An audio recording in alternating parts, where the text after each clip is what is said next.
네, 반갑습니다. 네, 오늘 뭐 아까 표현한 것처럼 저는 미래당이라는 작은 정당에서 기후미래위원장이라는 소위 부산시당 위원장도 같이 하고 손상우라고 합니다. 반갑습니다.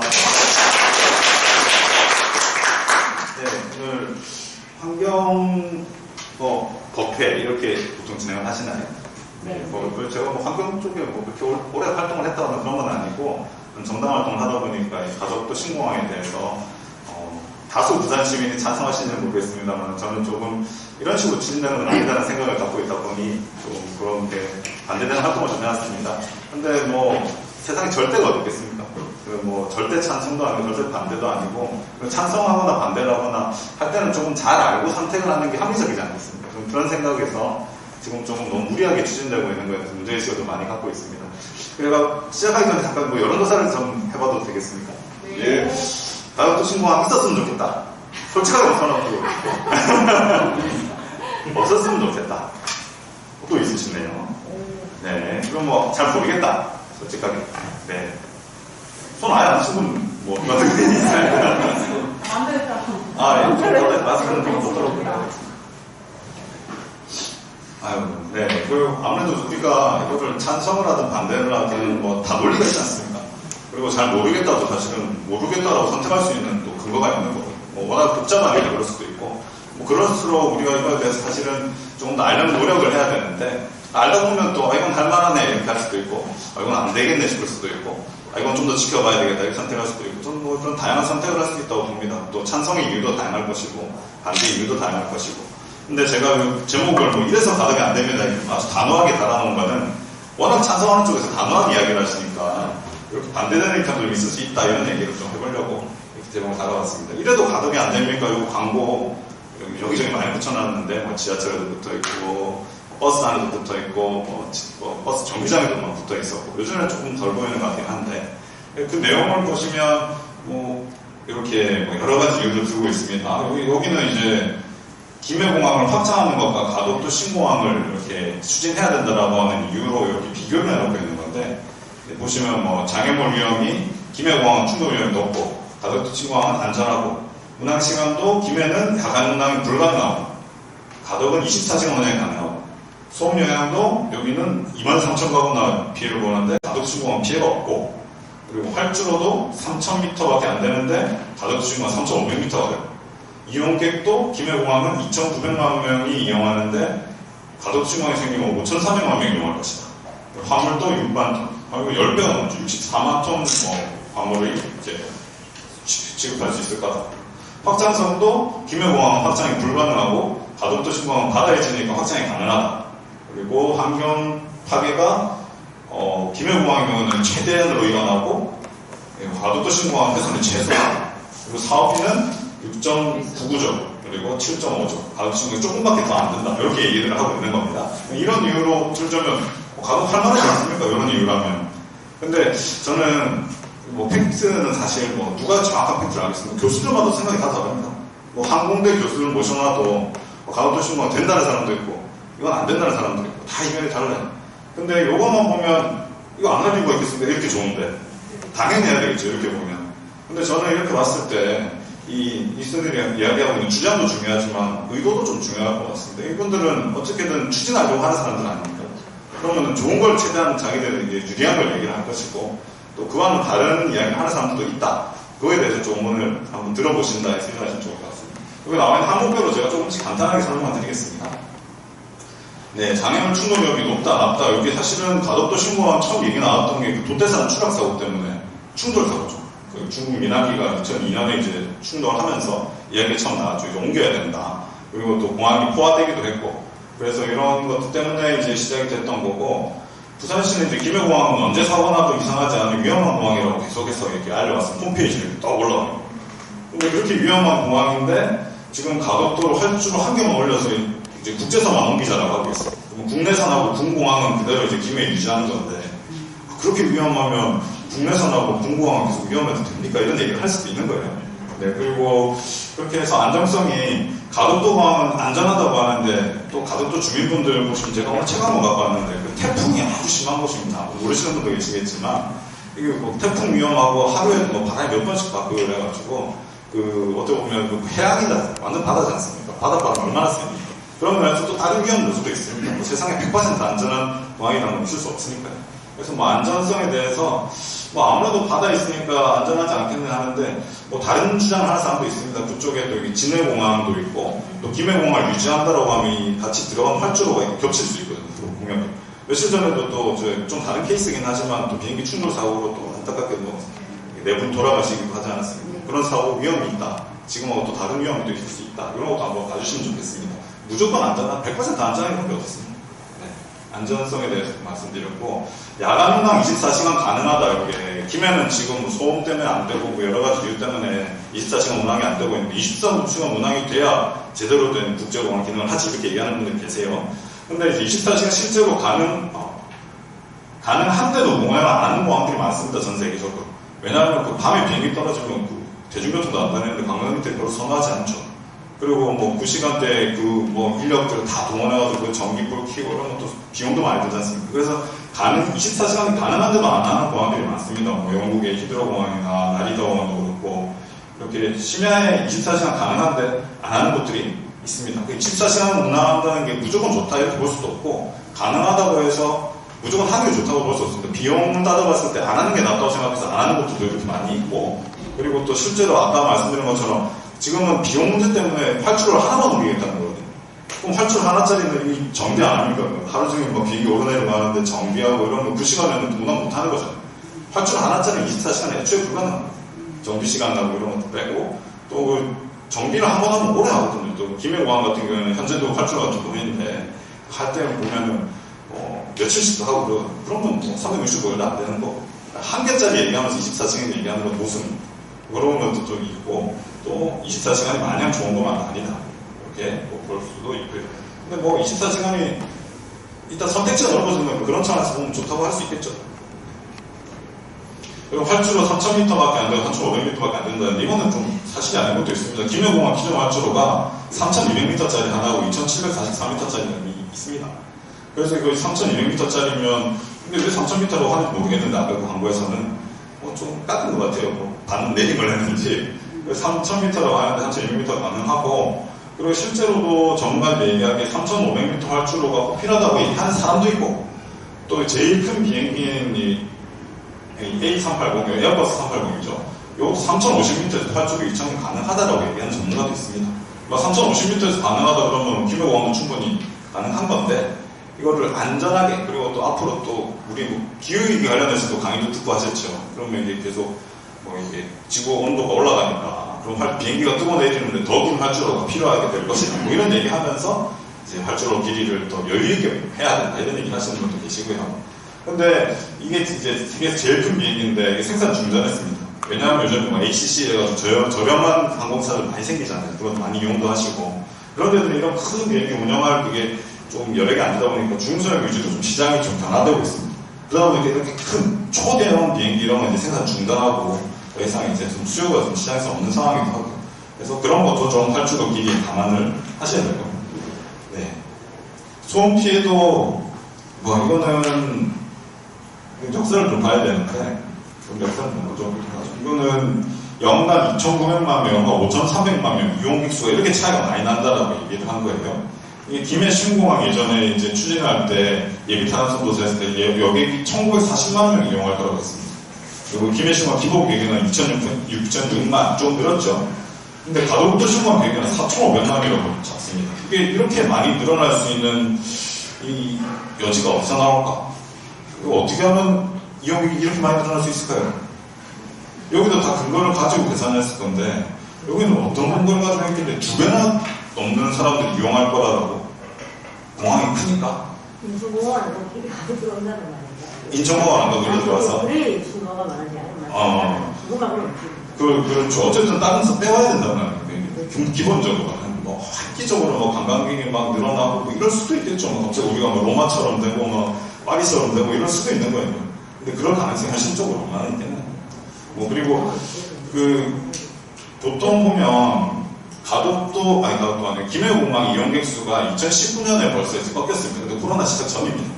이제 계속 부하 상태다 이랬는데 쭉쭉 올라가다 딱 꺾였어요. 그때 꺾였던 이유가 그 보이콧 재편하면서 일본 많이 안 가서 그렇다는 것도 한 가지 이유가 있고, 또 그거는 뭐 좀 이따 지나고 나서 또 다시 사람들이 많이 가가지고 회복됐다는 얘기도 하고, 또 한 가지 이유로 드는 게 대구의 공항이 국제선이 많이 활성화가 되면서 그랬다. 여기 앞에 말씀하신 것처럼 다른 데를 가니까 우리가 줄어드는 거예요. 그렇죠. 분산이 되면 그게 줄어드는 건데, 근데 지금 공항을 대구에도 공항 통합공항 이전해가지고 크게 더 지으려고 하죠. 지금 새만금에서 공항 지겠다고 난리지요. 또 여기서 공항 더 지으려고. 그러면 이게 여객 수가 늘어날 유지만 있는 게 아니고 뭐 줄어들 수 있는 요인도 있겠죠. 그런 것들 좀 가만히 돼야 될 건데, 이렇게까지 크게 늘어난다고 얘기하는 거는 너무 이게 이용객들이 늘어날 거라는 좀 장밋빛 전망 아닌가, 이런 좀 비판들이 많이 있습니다. 너무 많이 늘어났잖아요. 이게 가능한가? 화물은 뭐 83만이 늘어납니다. 지금 원래 6만 5천 이렇게 예상을 했던 거를, 그건 10배 가까이 되죠. 이 근거는 있는가? 지금까지 얘기 많이 했던 게 화물이 인천으로 다 가서 그렇다. 부산에 제대로 24시간 운항되는 이제 화물 물류 공항이 있으면 부산에 다 처리하니까 저렇게 늘어날 수 있다, 이렇게 얘기를 하는 건데, 그것도 좀 다른 의견이 있습니다. 요 물동량을 보시면 항공화물이 여기 인천공항에서 물동량 비중이거든요. 이거는 중량으로 한 거고, 이거는 금액으로 한 거고. 근데 이게 경남하고 부산이 그렇게 비율이 높지 않습니다. 뭐 인천에서 이제 항공화물로 취급되는 것 중에 이제 부산으로 가고 경남으로 오고, 그리고 부산에서 오고 경남에서 오고 하는 것들이 뭐 10%, 부산이 4%, 경남이 6%. 금액 기준으로 하면 더 작습니다. 1%. 별로 비싼 게 아니라는 거죠. 예, 중량은 크고 금액은 작고. 이게 왜 그러냐 하면 부산에서 오는 물량이라고 대부분 항만으로 들어오잖아요. 항만으로 들어오는 것들은 뭐 저기도 나와있지만 중고, 장대, 무겁고 두껍고 길고 크고 이런 것들은 배로 실어오지 않습니다. 근데 그 비행기에 실을 수 있는 게 별로 없거든요. 비행기에 실어가지고 예산 남는 거는 좀뭐 반도체 이런 게 좋죠. 근데 반도체 공장들 대부분 뭐 기흥이니 어디 저 수도권에 대부분 몰려있단 말이에요. 그 부분을 부산으로 굳이 보내니까 인천에서 다 지금 소화하고 있는데, 그리고 아까 여긴 또 나눠먹기 안 되지만 이것도 결국엔 인천에서 뺏어와야 되는 거 아닙니까? 근데 뺏어올 게 사실은 별로 없다라는 거예요. 10%도 안 돼요. 인천을 타니까 국제유치를 타기도 필요가 나는 그 사람들 끌라고 반도가 안 된 말이겠지. 근데 그게 전체 중량에서 봤을 때 요거가 안 되거든. 지금 10%밖에. 근데 요거 가지고 앞에 했던 것처럼 이렇게 크게 늘어난다라는 거는 이건 좀 너무 많이 잡은 데 있어요. 근데 뭐 하려고 하는 사람들이 많이 안 닿겠습니까? 요거에도 늘어날 것 같고 저거에도 늘어날 것 같고 이러면 요거 해서 늘어난다, 이게 근거 없이 하진 않을 테니까. 근데 뭐 이런 것들이 좀 과장된 부분이 있을 수 있다, 이런 것도 좀 봐주시면 좋겠습니다. 네. 그리고 확장, 뭐 김해공항 확장이 불가능하고 가도 가능하다 뭐 이렇게 얘기하는데, 확장을 꼭 해야 되느냐, 이렇게 보시면 세계 12공 공항 중에도 활주로가 2개밖에 없는 공항도 많이 있습니다. 3개도 있고, 지금 뭐 가덕도는 뭐 나중에 뭐 4개를 해야 된다, 뭐 인천은 뭐 몇 개인데 뭐 이러면서 계속 활주로 개수를 얘기를 하는데, 사실은 이거보다 대류장이나 청사를 잘 운영하면 활주로가 좀 적더라도 빨리빨리 이제 개선시키는 거, 활주로는 어차피 계속 올라가 있는 게 아니잖아요. 빨리 내리고 이 사람들이 빠지고 이렇게 되면 정치 안 일어나고 운영할 수 있는데, 이 활주로 개수가 뭐 무조건 뭐 제일 중요한 건 아닌데, 뭐 그런 것도 좀 있고요. 그리고 김해공항이 오히려 확장성이 좋다 얘기하는 사람도 있습니다. 다 그 근처가 그린벨트고 또 양쪽에 뭐 이렇게 낙동강 흐르고 하니까 그쪽으로 확장할 수 있고, 가덕동 요게 흔히 얘기하는 대로 저 일본의 저 어디입니까? 오사카의 간사이 공항 같은 데도 또 바다인데 우도 할 수 있다 이러잖아요. 거기는 지도를 딱 보시면 이렇게 해가지고 뭐 완전히 매해거든요. 안쪽 바다 여기 다 이렇게 육지로 가려져 있어요. 근데 가덕도 같은 경우는 이렇게 되어 있어도 사실 요런 나가면 완전 망망대해입니다. 그러니까 태풍이나 이런 것들도 그런 거 조류도 센 거고. 그리고 여기다가 또 확장한다라는 게 지금 당장 건설하는 데만 비용이 엄청나게 들 거라 얘기하는 사람들이 딴 게 아니라 공사가 어려워서 그렇다. 여기 바다에 가가지고 그 다 매립하고 한 다음에 옆에 있는 삼각 가가지고 하고, 근데 여기 조류가 세가지고 또 휩쓸려 나가고 또 태풍 한번 오면은, 나중에 제가 가정책 보여드릴 텐데 거기 태풍이 한 챕터로 잡혀 있습니다. 가덕도 관련돼서. 태풍이 한번 왔을 때 뭐 거기 또 소나무가 다 사라졌다 뭐, 그리고 바다에 있던 게 다 휩쓸려 내려가가지고 뭐 저기 어디 낙동강 끝에까지 휩쓸려 내려간다 이런 얘기들이 많이 있거든요. 그러니까 그만큼 태풍이라는 게 센 겁니다. 근데 공사하면 그래도 지금 그 2030년 엑스포전에 하려잖아요. 그럼 한 7, 8년 빨리 해도 7, 8년 걸린다는 건데, 그 전에 이제 태풍 뭐 몇 번 오면 그동안 해왔던 것도 막 쓸려 내려가고 난리가 날 거다 뭐 이런 얘기도 하는 사람들도 있고. 그러니까 이게 바다기 때문에 어렵다, 그 외해기 때문에 어렵다 할 때, 아니 뭐 요즘에 공법이 좋아가 다 된다 얘기하는. 근데 좋은 공법 쓰려면 돈 많이 안 들어가겠습니까? 세상에 뭐 돈 많이 해서 다 되지 뭐 이렇게 얘기를 하잖아요. 좋은 공법은 돈 그만큼 많이 들어갑니다. 자재도 많이 넣어야 돼요. 그래서 이게 결국엔 비용 문제로 결부되기 때문에 이 확장성이 좋다 했을 때 바다에 확장하는 게 과연 비용이 적게 들어가는 게 일부분 봐야 됩니다. 여러 가지 면이 있다는 걸 말씀드리고 있습니다. 네, 요 환경 파괴가 최대랍니다. 김해 확장하면. 김해공항 원래 확장안이 기존에 있던 활주로에서 이렇게 V자로 해가지고 하나 더 넣는다는 거예요. 근데 여기서 나가려면 요 앞에 이렇게 산들이 많다. 요 주장에 산을 몇 개를 깎아야 된다 이거고. 근데 가덕도에 한다면 가덕도는 국수동 가덕도 아시는 분들은 아시겠지만 그쪽에 남쪽에 있는 국수동이고 제일 유명한 게 연대봉이죠. 그리고 봉화도이고 연대봉도 일부 깎아야 된다는 얘기들을 합니다. 위험하기 때문에. 그러면 연대봉은 지금 459.4 해발 459.4m짜리 그리고 아주 가덕도에서 아주 유명한 산이 많은 분들이 중앙에 찾으시는 산인데 여기 지금 뭐 경산을 그렇다 치고 여기 오봉산 이게 해발 45m짜리 사실 언덕입니다. 이런 것도 다 산이라고 해가지고 뭐 산을 5개를 깎아야 되는 막 이렇게 얘기를 하는데 이거 여기 가가지고 이게 오봉산이라서 이 동네 사람들한테 가서 오봉산 어디 있을까 물어보면 어딘지 몰라요.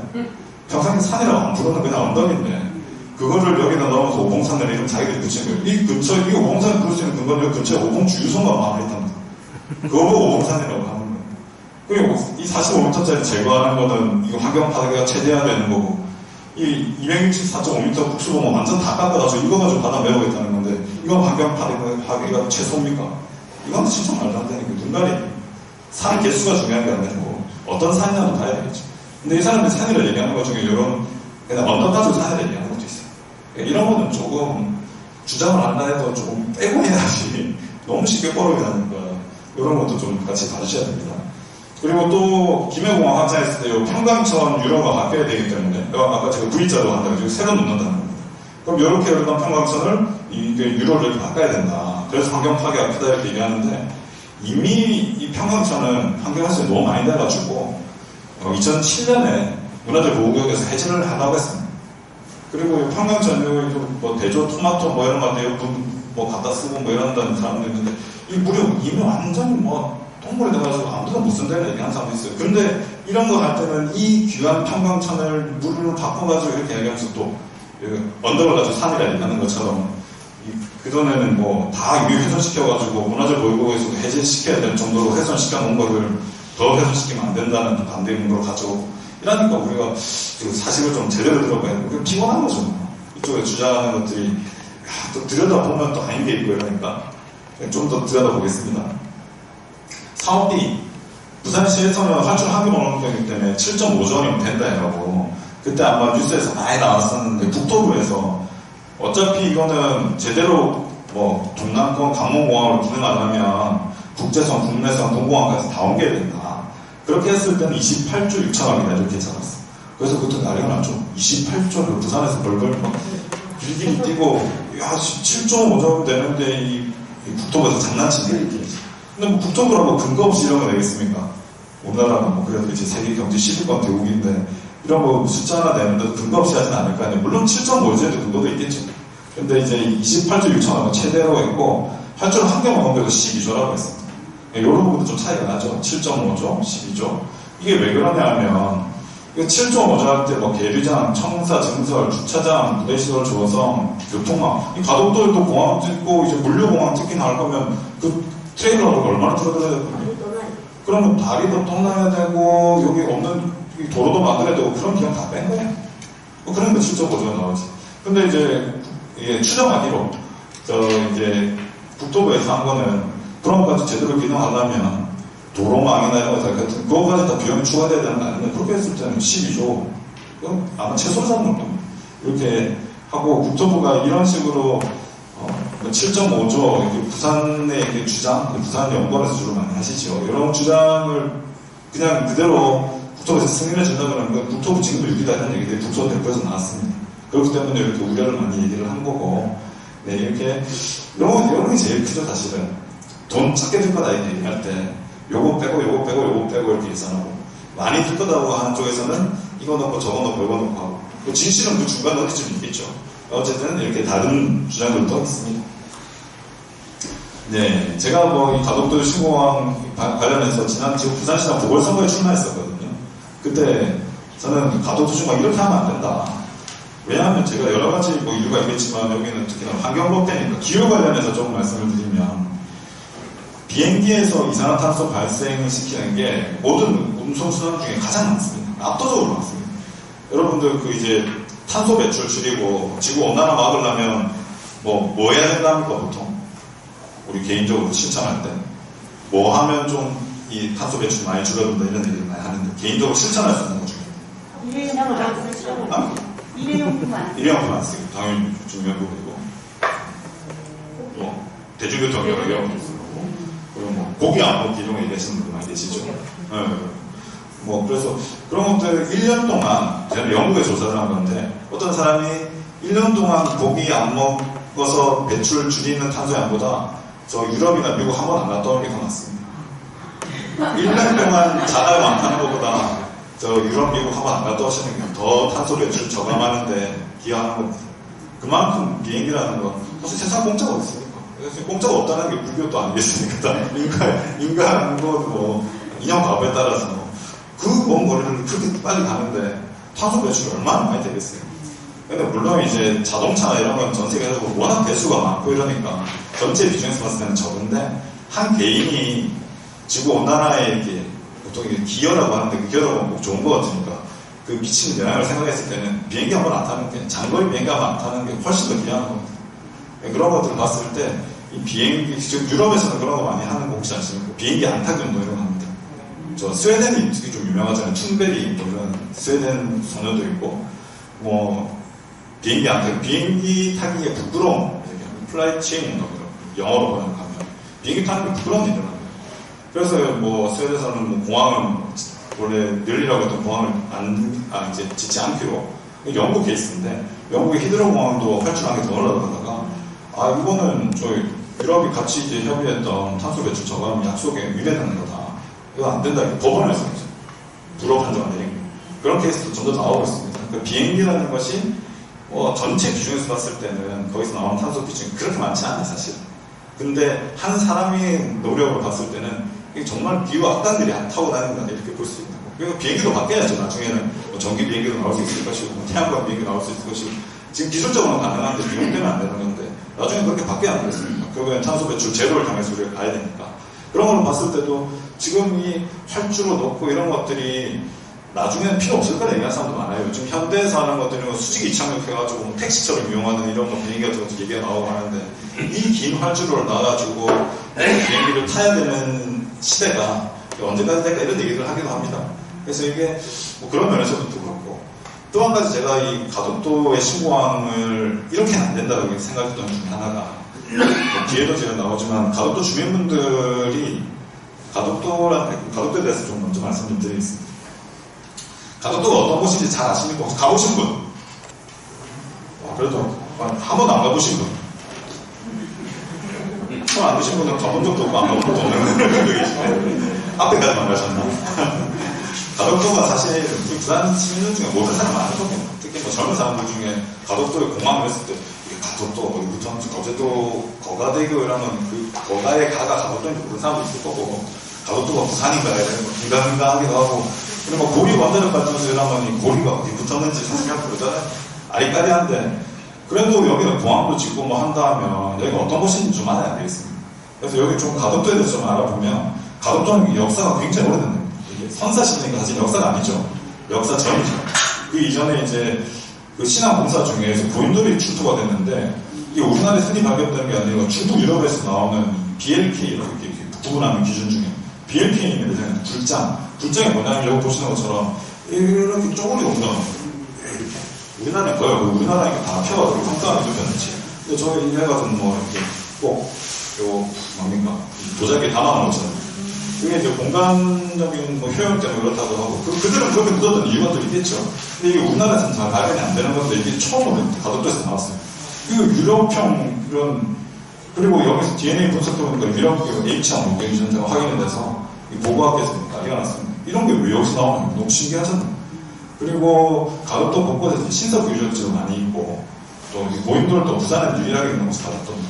이렇게 역사적으로 또 여러 가지 의미가 있는 곳이고 또 그 이후에 이제 조선시대 때 되면 또 이게 가덕도가 그 임진왜란 때 저희 그 난중일 부분 거의 나오거든요. 그때 워낙에 군사적인 요충지인 거죠. 여기서 뭐 일본이 여기를 탁 점령해가지고 뭐 군사 기지로 쓰기도 하고 그리고 했던 것들이 뭐 나중에도 근대 와서도 연결이 되는데 그 여기가 워낙 군사적인 중요하니까 가덕진과 천성만호진이라는 해군 기지죠. 이걸 설치했습니다. 가덕도가 원래 가덕도 동인데 지금은 그 전에 청가동이 됐어요. 그렇죠. 청가동이 천성만호진의 천이랑 가덕진의 가에서 따서 천가동. 지금도 천성동에 가덕도동이 있죠. 그래서 이제 천성, 가덕, 이게 어떻게 보면 이 가덕도라는 것이 얼마나 군사 요충지인가를 보여주는 역사적인 배경이라 할 수 있고, 그렇기 때문에 유순신 장군도 앙골프 회전 같은 거 준비하면서 여기서 체류했다라는, 이건 설인데, 아마 여기서 했을 거다, 이런 뭐 그런 장소가 있습니다. 저 천성 쪽에. 그래서 굉장히 군사적인 도시다. 그리고 가시면 지금도 특히나 천성 쪽에 많이 남아있는데, 이렇게 성벽 같은 게 많이 남아있어가지고, 지금 가덕도 그 신공을 놀라고 하는 데는 이제 대암동이고, 그 바로 위가 이제 천성동인데, 천성동은 개발이 안 됩니다. 개발이 안 되는 이유가 이 유적지가 너무 선명하게 남아있어가지고, 이게 얼마나 역사적으로 중요한 유적지이다 보니까, 개발이 제한이 있어요. 그리고 높은 건물도 못 올리고.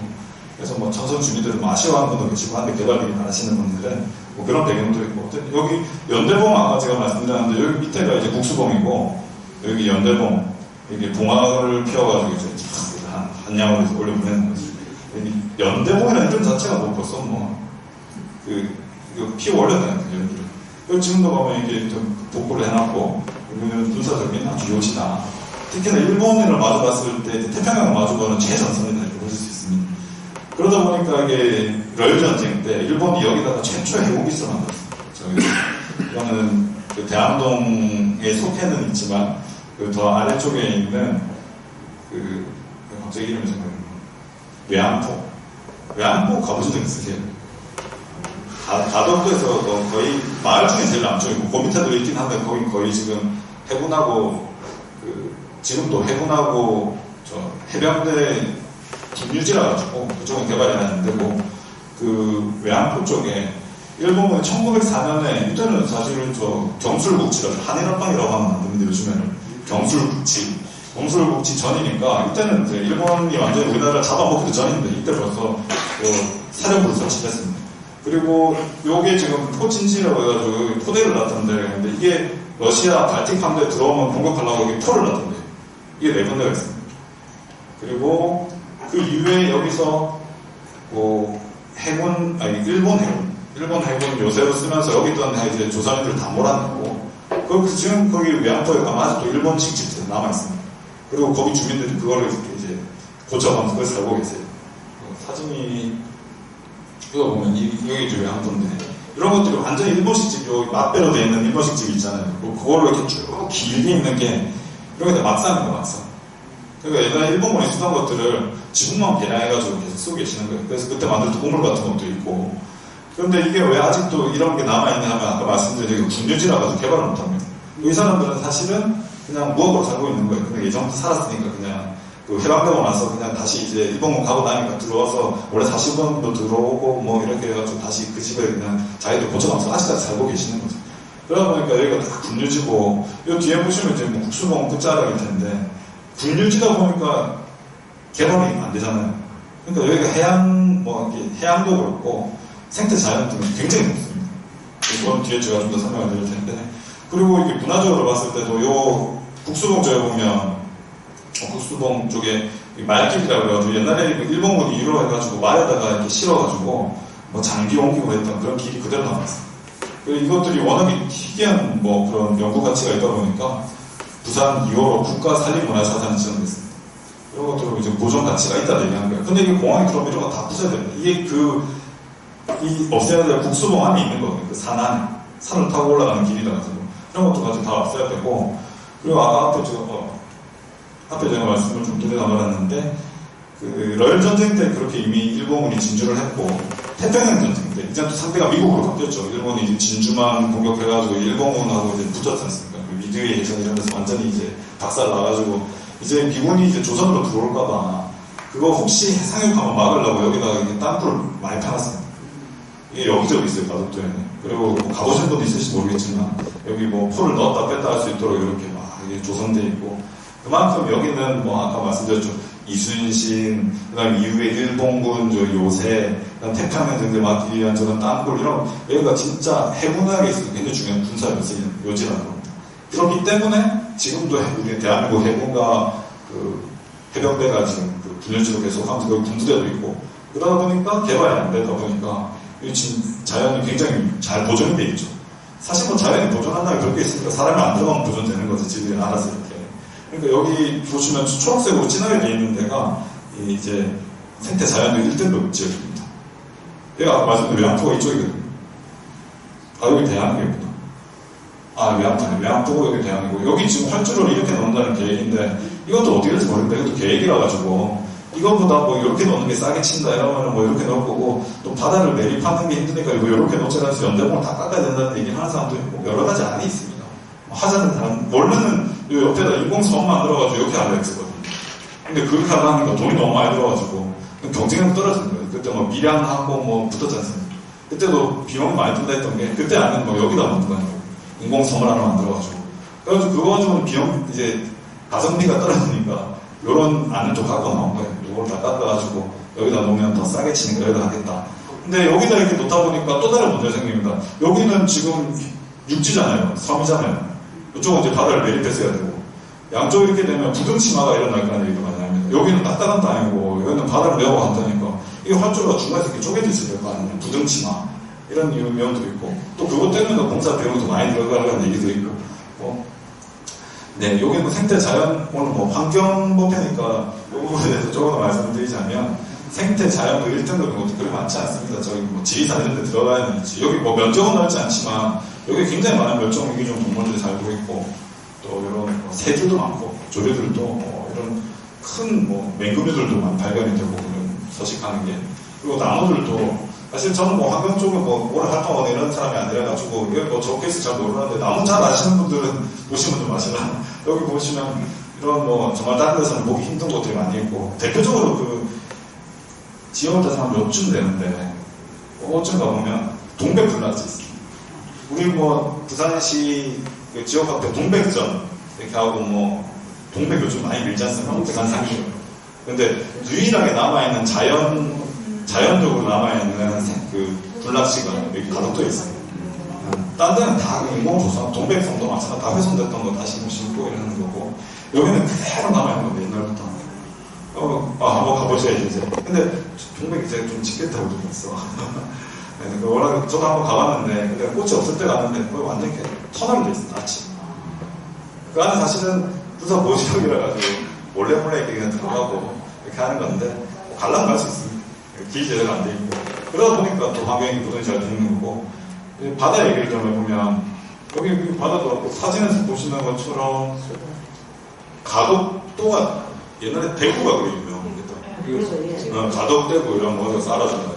숭어도 좀 살짝 숭어도 먹혀요. 여기 숭어들이 이런 거 옛날에 육수장망이라 해가지고 전통적인 어른데 배 6대를 해가지고 그물 쫙 치고 끌어올리는 거.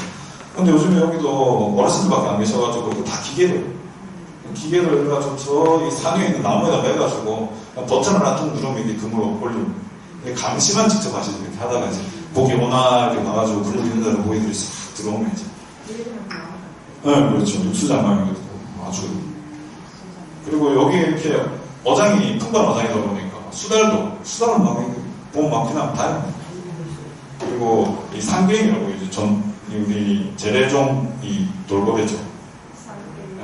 상갱이는 다른 돌고래처럼 이렇게 막 점프하고 이러면 안 합니다. 그냥 조용히 올라갔다가 조용히 내려가고 한 번씩 부끄러움이 많은 그 웃는 돌고래라고도 많이 알아요. 상갱이도 뭐 저도 배 타고 나가서 봤습니다. 여기서도 보이고 저기서도 보이고 부슬부슬 나옵니다. 근데 이게 막 뛰어오르고 이러면 안 그러니까 그냥 등만 이렇게 살살 보이는 거지. 하얀 뭐 둥그런 하나 올라갔다가 내려갔다가 부끄러움이 많은 돌고래.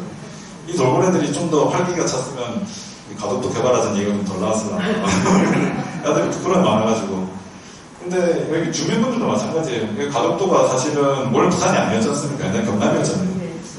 진해 쪽에 이렇게 있고 이래가지고 가덕도가 부산에 들어온 게 89년에 부산 집까지로 편입이 됐고 그리고 위에 뭐 다리도 넣고 또 여기 신안 들어왔잖아요. 여기 신안 들어온 거 아닙니까? 이거 들어오면서 여기 북쪽에 있던 마을 두 개가 완전히 사라졌는데 얘가 옛날에 완전 방금마장이었는데 뭐 피조개, 뭐 갈미조개 이런 거 잡아가지고 저 하단에 이런 데 가면 하단 나이트클럽에 가면 전부 가덕도 사람들과 돈 다 쓰고 간다는 생각으로 얘가 그렇게 완전 황금마장이었는데 이거 지금 아무것도 없습니다. 그냥 이런 사진만 여기 이렇게 된 거죠. 바다 여기 이 완쪽 이 황금마장이 다 사라지고 여기 사시던 분들을 이쪽이랑 이쪽으로 이주단지 만들어가지고 옮겨드렸어요. 그 이주하면서도 말 많았습니다. 나는 이래가 못 나간다. 사실 여기 살면은 평생 그냥 철되면 올라오는 거 잡아다 팔고 그래가지고 그냥 부지런히 살면은 애기를 공부 다 시키고 할 수 있던 데인데 잠시 보상, 일시적인 보상해주고 여기 가서 땅 주고 지금 알아서 지으라고 땅 받아가지고 이게 그거 짓고 나서 어떻게든 하고 나면 이제 이거는 순환이 안 돼. 그 이전에는 바다에 길에 사니까 철되면 그냥 올라오는 거 잡고 물론 살면 피곤하셨겠지. 일이 많으니까. 그런데도 돈 걱정 안 하고 살았다는 거예요. 근데 그 이후에 지금 옮기신 분들 보면 눈물밖에 안 난다고. 지금 그 바다 가보면 그거 다 사라지고 그 옛날에 그 진짜 어떻게 보면 뭐 힘들게는 살아도 부족함은 없었는데 지금은 여기 이주단지 가보면 턱턱 문제도 많아요. 땅만 받아도 그 집을 못 진 사람들 많아요.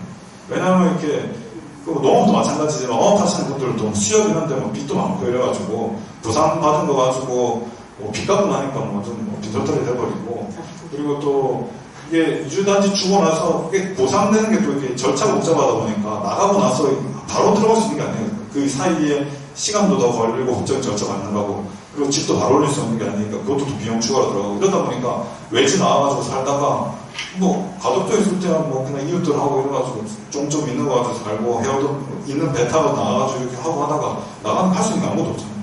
그분들 나가면 거의 아무 준비 없이 퇴직한 사람들은 똑같은 건데 그래가지고 가정이 파탄 나고 뭐 이혼하고 뭐 극단적인 선택하고 이런 얘기들이 많아요.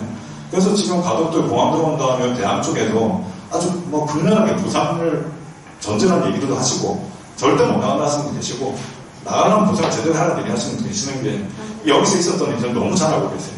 여기 주민들이 겪었던 일을 자기들이 그냥 지금도 여기 뭐 대구 잡고 송어 잡고 하면 그냥 살면 되는데 나가면 새로운 거 다 다시 만들어야 되잖아요. 뭐 여기서 뭐 딴 데 간다고 평생 고기 잡던 분들이 그럼 뭐 거제도 가서 잡으면 되죠. 거제도는 고기 잡는 사람이 없으니까 그건 다 이미 자리 잡고 하는 사람들이 텃세 부리고 하면 되네요. 그것도 생존권인데 그런 것들이 사라지는 거예요. 우리가 뭐 환경법이니까 얘기하는 거지만 우리가 보통 훼손하는 것들이 가만 놔두면 자연스럽게 사람도 거기서 순환하고 사는 건데 개발하고 나면 그냥 일시적으로 그게 사라지고 지속 가능성, 순환 가능성이 완전히 이제 훼손되는 거잖아요. 그러면 거기 기대하는 사는 사람들은 딴 데 가서 살기는 좀 힘들죠. 젊은 사람들 중에는 그러니까 주민 중에도 젊은 사람 중에는 뭐 그 돈 받으면 나와가지고 뭐 이렇게 하겠다. 사람마다 생각이 다 다르니까 뭐 그러긴 한데 여기 젊은 사람이 얼마나 되겠어요. 나이 많으신 분이 더 많지. 그래서 막 그냥 고향에서 살다 죽었으면 좋겠는데 지가 나가라고 나가라면 진작에 나가라. 공항이 언제부터 나왔으니까 2002년부터 얘기 나왔잖아요. 그때는 물론 부지가 가덕도는 안 했어요. 가덕도도 여러 부지 중에 하나였지. 근데 들어오려면 진작에 들어오지. 지금 옛날에 젊어서 나와서 뭐를 할 건데 지금 다른 거라도 나가라는 거 어쩌 이런 얘기 하시는 분들 계세요. 삶의 문제라는 거죠. 생존의 문제고. 그러니까 이런 얘기도 목소리를 들어야 되는데 지난번 그 선거 때 얼마나 이거를 일사천리를 했습니까? 여야가 막 부산시장 하면서 포함표를 더 받아보려고 뭐 나는 찬성한다 이러면 나는 그러면 특별법 만들 거다 하니까 이쪽에서 특별법 만드니까 이쪽에서는 뭐 더 빨리 추진하거나 특별법 만들고 누가 빨리 짓나 경쟁하지 그렇잖아요. 그러면 그거 할 때 여기 있는 주민들 목소리 제대로 들었겠네요. 여기 대한 전망대라고 여기 있습니다. 여기 요쯤에 보시면 거기 뭐 대선 후보 뭐 전부 거기 가서 사진 찍어 갔어요. 브리핑 듣고 여기에 공항이 뭐 들어오고 누구나 할 거 없습니다. 뭐 윤석열도 왔다 가고 이재명도 왔다 가고 다 했습니다. 다 빨리 찍었다 하고 뭐 이것만 지어주면 부산시는 표준다 생각하니까 진짜 그런지는 모르겠지만 뭐 그렇게 경쟁하듯이 하고 근데 이거 진짜 5분이면 내려가는 마을에는 내려왔다는 듣고 한 번도 못 봤어요. 다 그냥 뭐 가고 난 이후에 자기 뭐 부자신 중에 누구 보내가지고 뭐 이야기 좀 들어봤다 이러면 생생면지 진짜 이런 얘기 하면서 누군 평생 살아왔던 고향 없앨 거면 가서 사정하고 뭐 진짜 뭐 보상도 약속하고 이렇게 좀 안심도 시켜드리고 이래야 될 거 아니겠습니까? 이 사람들 뭐 뒤에 보시면 이런 플래카드 붙어있어요. 유권자 정계 천취 아니다. 유권자 10,000만 대들은 개무시하겠다는 거잖아요. 진짜 개무시지. 나는 평생 살고 여기 뒤에 산에 가면 선산도 있고 이런데 이걸 다 옮겨야 되는데 이거 내한테 제대로 얘기도 안 해주고 그냥 갑자기 국회에서 특별법 통과 시켜가지고 이건 무조건 한다고 못 받아버리고 근데 그 위에 와가지고 주민들한테는 보상이 어쩌고 그때 와가지고 하니까 와 진짜 입장 바꾼 거 생각하면 열불 안 나겠습니까? 그래서 저는 진짜 반대하는 이유가 저는 원래 환경운동했던 사람도 아니고 하더라도 이런 식으로 하면 안 된다는 거죠. 국민들이 이렇게 차별하면 안 되는 거예요. 이건 인구가 적다니 여기 나온 것처럼 만약에 해운대 이런 거 안 됐으면 한다 했겠습니까? 지금 해운대 앞에 그 해상풍력 그거 가지고도 뭐 안 된다, 뭐 못한다 이렇게 막 이렇게 하는데 근데 막 해운대에다 뭐 공항 놓겠다, 파출로 지을 거니까 다 나오세요. 뭐 비용 문제 때문에 하지는 못하겠지만 만약에 입장 바꾼다고 생각하면 인구 작은 데서 하는 거는 차별받아도 당연하게 되는 거예요. 대선 후보라는 사람, 부산시장 후보라는 사람이 이 사람도 국민이고 부산 시민인데 그렇게 차별하면 안 되지 않습니까? 저는 그런 이유 때문에 사실은 더 반대하는 게 컸고요. 이런 거 좀 잘 들어야 된다고 생각합니다. 여기 저희 있습니다, 저. 여기 위원장님 옆에. 제가 요즘 너무 안 넘어가서 죄송한데 가서 드릴 말씀이 없어가지고 제가 너무 죄송해가지고 못 갑니다. 저 때는 쌀이 빠졌네요. 아, 그렇죠. 제가 최근에 말했었습니다. 가덕도 신공항에 대해서 그때 문재인 제가 뭐 하도 뭐 그런 대안이 뭐고 얘기를 하니까 그냥 뭐 약간 농담처럼 들을 수도 있는데 한번 얘기를 해보겠습니다. 문재인 대통령 그때 피포지라고 저 서울 동대문 운동장 그 DDP 동대문 디자인 플라자 옛날 동대문 야구장이 있던데 만든 그 DDP에서 했던 행사인데 여기서 다양한 생물종 보기 위해 노력하겠다 이렇게 얘기했습니다. 근데 다양한 생물종 남아있는 것 중에 하나가 말씀드린 대로 가덕도예요. 근데 거기 와가지고는 배 타고 앞에 가서 브리핑 들으면서 아 여기 공항 부지야 가슴이 튄다 이러셨거든요. 약간 모순되잖아요. 뭐 물론 모순이 아닐 수도 있죠. 뭐 다른 데 가서 보존 제대로 한다 이러면 되니까. 근데 여기도 이렇게 생물종이 다양하게 남아있는 곳이라는 거에 대해서 좀 더 신경을 썼으면 좋겠다는 한 가지가 있고요. 그리고 지금 부산에 가덕도 신공항 지어야 된다는 여러 가지 이유 중에 하나가 2030 월드 엑스포 유치하려면 번듯한 공항 하나 있어야 된다. 이거 크잖아요. 2030 뭐 이정재 또 모델로 해가지고 엑스포 유치하자고 하잖아요. 그리고 그거 하려면 가덕도 신공항이 꼭 있어야 된다. 이런 논리로 또. 그러니까 빨리 지어야 된다. 이렇게 얘기하고. 특별법 해서 뭐 사전 탄소 조사 이런 거 뭐 다 면제하고 이렇게 해야 된다. 이렇게 얘기하잖아요. 근데 그렇게 하겠다는 이 엑스포 주제로 기후변화를 넣었어요. 근데 아까 말씀드린 대로 이 공항 비행기라는 게 이 기후에 있어서 상당히 안 좋은 영향을 미치고 또 그런 상징적인 것 중에 하나고 또 이 공항 짓는다고 거기 다 때려 부수고 뭐 우리 일회용품 백날하기 뭐하니까 그거 가지고 다 때려 엎어버리고 또 바다 메워버리고 그 인터넷을 다 없애면 그러니까 앞뒤가 안 맞는 게죠. 만약에 진짜 제대로 하려면 있는 걸 잘 살리면서 우리는 이렇게 탄소 중립을 하기 위해서 탄소 배출을 줄이기 위해서 노력을 하고 있으니까 이런 주제로 엑스포 유치하면 하다라고 좀 떳떳하게 얘기해야 될 건데 그러면 저 바다 메우고 산 깎아가지고 만든 공항에 저 외국인들이 이렇게 뭐 엑스포 만약에 유치했다 치고 아직 엑스포 확정되면 안 돼. 내년에 있을 결정합니다. 사람들 오면 아 우리가 기후변화를 주제로 우리가 엑스포 하는데 우리가 여기다가 산을 다 깎고 바다를 메워가지고 공항을 지었습니다. 환영합니다. 이거 너무 이상한 일 아닙니까 사실. 그러니까 이것도 좀 모순된다는 점이 생각하고 그리고 이분이 이제 환경부 장관 한정희 장관인데 이분이 가덕도 신공항 특별법 대표하게 있습니다. 그 환경부 장관 되기 전에. 그러니까 지금 환경부 장관은 가덕도에 공항 지어야 된다고 앞장서서 했던 사람이 환경부 장관이에요. 그럼 이 사람은 가덕도에 대해서 어떻게 해야 되나? 어떤 입장을 가지고 있을까? 자기가 대표 말이하고 환경부 장관이 된 거예요. 근데 사실 환경부라는 게 정부 부처에서 뭐 공교부도 있고 다 있지만 다른 데들은 다 개발하고 이런 것들이 또 어떻게 보면 해왔던 거잖아요. 기재부도 그런 데 돈 쓰고 환경부라는 데는 그래도 다른 부서들하고 좀 다른 목소리 내야 된다는 거예요. 이런 우려도 있으니까 좀 이건 고려해야 된다. 이건 너무 급하니까 좀 더 논의해보자. 이런 얘기 해야 되는데 환경부인데 그 환경부에 있는 장관이 가덕도 신공항 특별법 대표관이 한 사람이에요. 그럼 이 가덕도에 대해서 누가 대변해 주겠냐? 그 주민들은 누가 대변 제대로 해주겠냐? 뭐 그런 우려도 있습니다. 그러면서 하는 얘기가 가덕도 신공항을 탄소 중립공항으로 만들겠다. 탄소 중립공항은 뭐 이렇게 뭐 탄소 배출도 최소하고 뭐 태양광 이런 거 해가지고 에너지도 다 재생에너지 쓰고 뭐 나무 많이 해가지고 탄소 배출되는 거 흡수하고 이렇게 해서 공항에서는 탄소 배출이 안 되는 공항 만들겠다는 거예요. 그렇게 할 거면 차라리 있는 김해 공항을 탄소 중립 공항으로 하는 게 훨씬 빠르고 뭐 기후 변화를 주제로 하는 엑스포 할 때도 오시는 분들한테 우리는 원래 공항을 지으려고 했었는데 그게 탄소 중립하는데 더 방해가 되고 탄소를 더 많이 배출하는 일이니까 우리는 그냥 있는 공항 리모델링해서 쓰기로 했습니다. 여러분들이 내리시고 있는 공항이 그곳입니다. 라고 얘기하는 게 훨씬 더 어렵지 않습니까? 그래서 저는 이런 면에서도 좀 다른 생각, 지금까지 뭐 가덕도 신공항 이러면 엑스포를 위해서도 필수고, 부산 경제발전을 위해서 트라이포트 해가지고 항만, 교통, 철도 이게 연결되는 이것만 있으면 물류가 다 엄청 많이 들어올 것 같이 얘기하지만 그런 것만 있는 건 아니다. 여러 가지 면들이 있고 또 이 일 때문에 눈물 흘려야 되는 분들 계시다. 이런 얘기를 좀 드리고 싶었고요. 그리고 계속 말씀드렸지만 물류공항이라는 얘기를 많이 하잖아요. 사실 물류공항이라는 얘기를 많이 하는 이유가 여기까지 오는 별로 이걸 얘기해봤자 별 주장이 힘이 안 실리니까 물류를 했을 때 엄청난 시너지가 날 거다 얘기하는데 그 물류도 좀 부풀려지는 면이 많다. 항공으로 이렇게 소화할 수 있는 게 이 지역에 얼마나 될까? 이것도 좀 고려해봐야 된다. 이런 주장하는 전문가들 얘기가 많이 있어서 그것까지 좀 전달을 해드리고 싶어서 말씀드렸습니다. 일단 제가 준비한 내용은 여기까지고 이래서 가덕이 안 된다고 한번 얘기를 드려봤습니다. 네, 혹시 들으시면서 좀 궁금하신 점 있으시거나 하시면 그리고 주장도 좋고요. 나는 찬성하는데 이래서 찬성한다. 그리고 나는 반대하는데 이래서 반대하는데 좀 나눠주셔도 좋고요. 네, 하시기 좋은 게 이게 만약 여야로 나눠가지고 여당에서는 하고 야당에서는 하지 말자 하고 이러면은 괜히 정치적인 문제 같아가지고 얘기가 좀 껄끄러운데 이거는 여야 할 것 없이 다 찬성이니까 그런 거 신경 안 쓰고 마음껏 찬성도 마음껏 하고 반대도 마음껏 할 수 있으니까 마음 편하면 됐습니다. 네, 혹시 가덕도에 대해서 조금 궁금하신 점 있으시거나 네, 손 들고 질문 해주시면 좋겠습니다.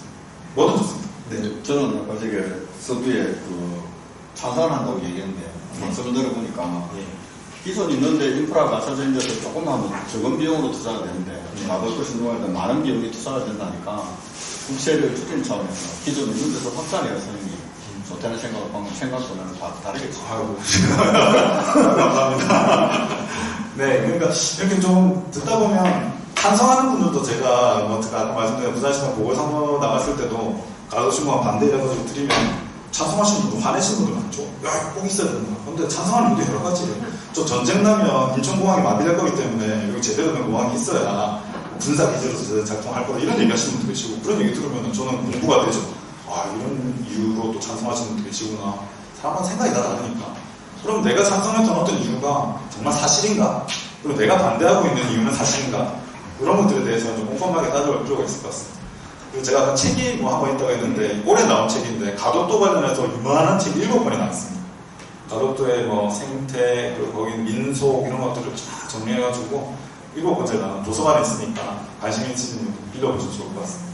네. 혹시 또 질문 있으신가요? 저요? 네네. 그리고 강의 중에 지금 이제 김해공항에 제가 김해고 바로 그 뒤에 17년을 살았어요. 예. 근데 여기 보면 기후변화 예. 안개 지역이라서 네네네. 그게 뭐냐면 전에 민항기 사고 난 또 대산 있지 않습니까? 예.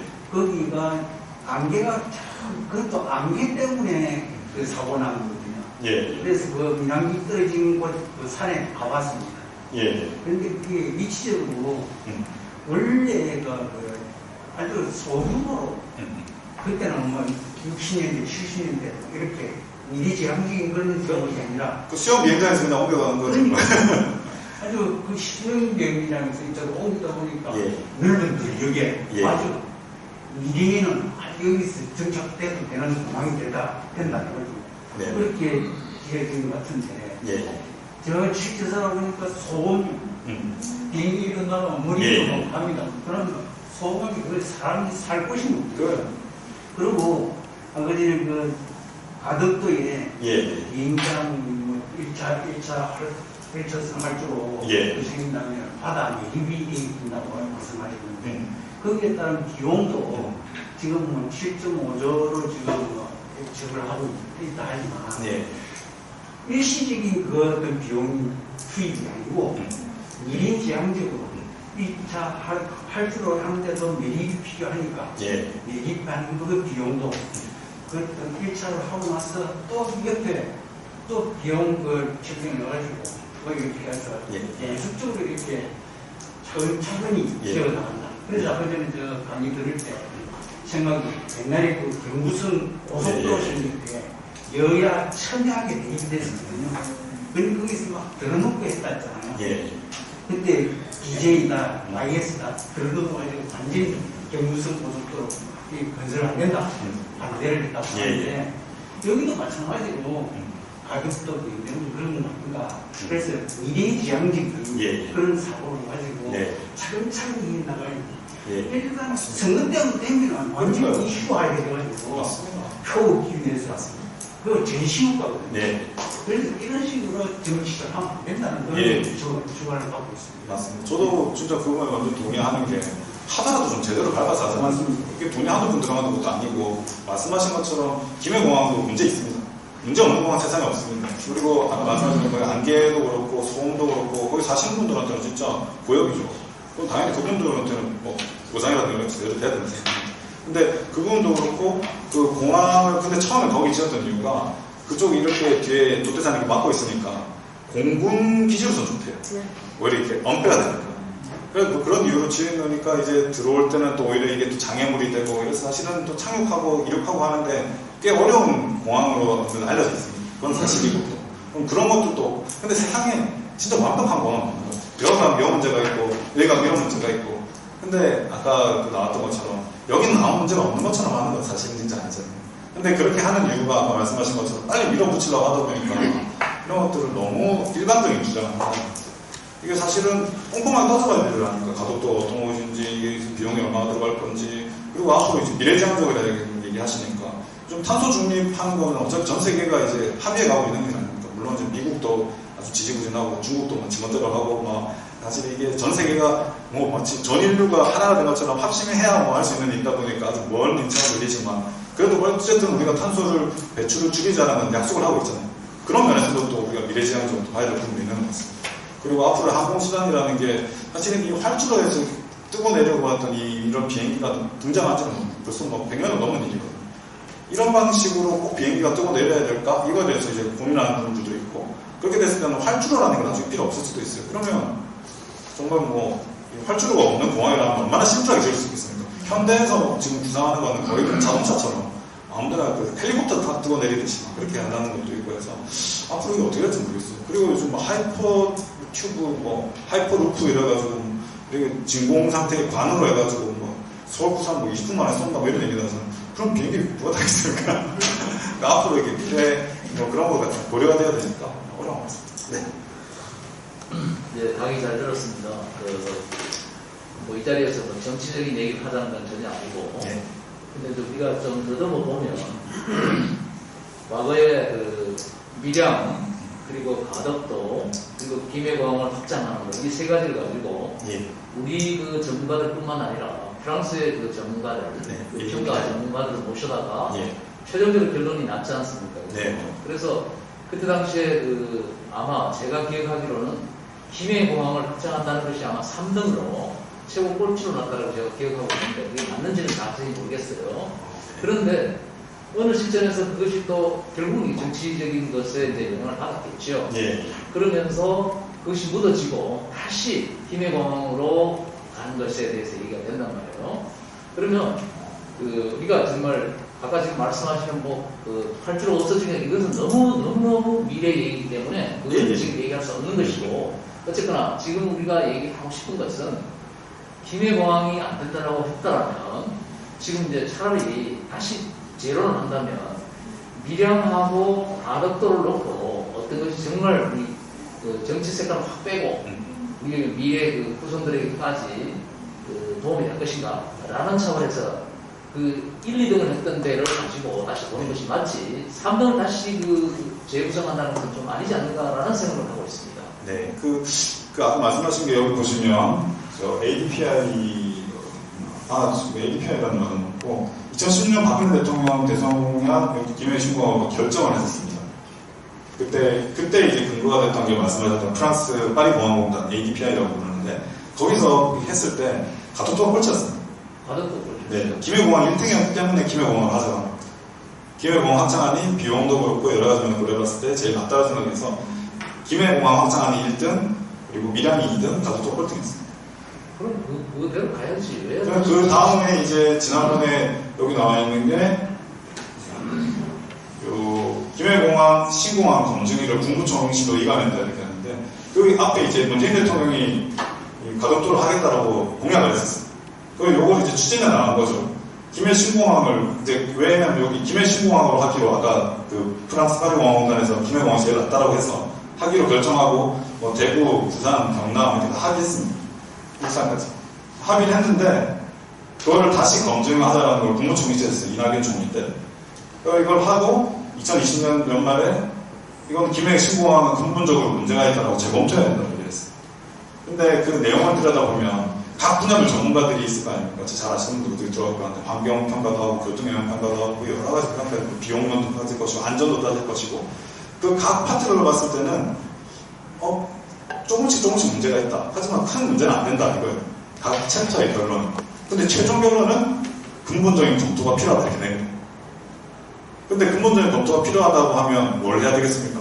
근본적인 검토를 해야 되겠죠. 근데 그게 아니라 이거는 김해공항이 안 되는 증거다라고 바로 정치권에서 받아서 그 2020년 17일 날 근본적 재검토를 해야 된다고 발표를 했는데 26일 날 신공항 가덕도를 딱 못 박아가지고 특별법 추진을 해버렸습니다. 저걸 하기 위한 그냥 명분을 만들어주는 거죠. 그 전까지는 합의된 거는 김해공항 확장 안 했으니까 그걸 김해신공항이라고 불렀죠. 그거를 이게 뒤집은 겁니다. 그 아까 지금 말씀하신 것처럼 정치권에서 이렇게 뒤집은 게 맞는데 요 뒤집은 순서하고 순리가 좀 바뀐 것 같아가지고 제가 다시 말씀드렸습니다. 네. 그래서 저는 뭐 우리가 어떻게든 더 공정하게 객관적으로 하려고 프랑스에서 전문가도 불러가지고 평가를 했고 근데 그 평가도 또 뭐 정치적인 걸 고려해가지고 한 거다 이렇게 얘기를 해요. 그러면 끝도 없는 얘기인 거죠. 네가 맞다 내가 맞다 이런 거고 그리고 뭐 근거들도 다 있으면 저 항공대 교수들도 절대 안 된다 얘기하는 사람도 있고 또 해볼만 하다는 사람도 있고 근데 이게 희한하다는 부산 전문가들은 왜 이렇게 찬성이 많고 다른 지역 전문가들은 왜 이렇게 반대가 많고 이게 지역에 따라서 전문가가 다른 공부를 했는지 그런 거 보면 조금 의도를 좀 의심해봐야 되지 않겠습니까? 그러니까 그들이 하는 얘기를 그 중에 사실은 뭐고 어디까지는 좀 과장된 건지 좀 따지면서 잘 들어야 될 것이고 저는 아까 말씀하신 것처럼 절차가 중요하다고 보는데 절차 이렇게 무시하면서 하니까 그 주민분들만 사실은 이러다가 만약에 공항 안 짓는 걸로 바뀌면 주민분들 중에는 또 이번에 그냥 공항 되는 것도 하고 나라에서 계획 잡고 보여주시는 분도 계실 것이고 뭐 그런 분들한테는 또 상처되는 거 아니겠습니까? 상처뿐만 아니라 그분이 만약에 거기다 뭔가 다른 데다 뭐 투자를 하거나 뭐 이렇게 좀 준비를 해놨었다 하면 그거 다 다시 백지가 되는 거예요. 그러니까 정치권 농간에 애꿎은 주민들만 마음고생 이렇게 하지 되니까 안 그랬으면 좋겠습니다. 네.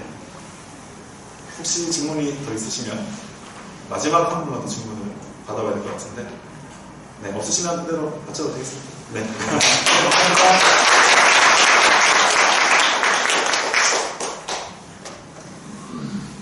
오늘 우리에게 좋은 법문을 해주신 박사님께 다시 한번 큰 박수를 부탁드립니다.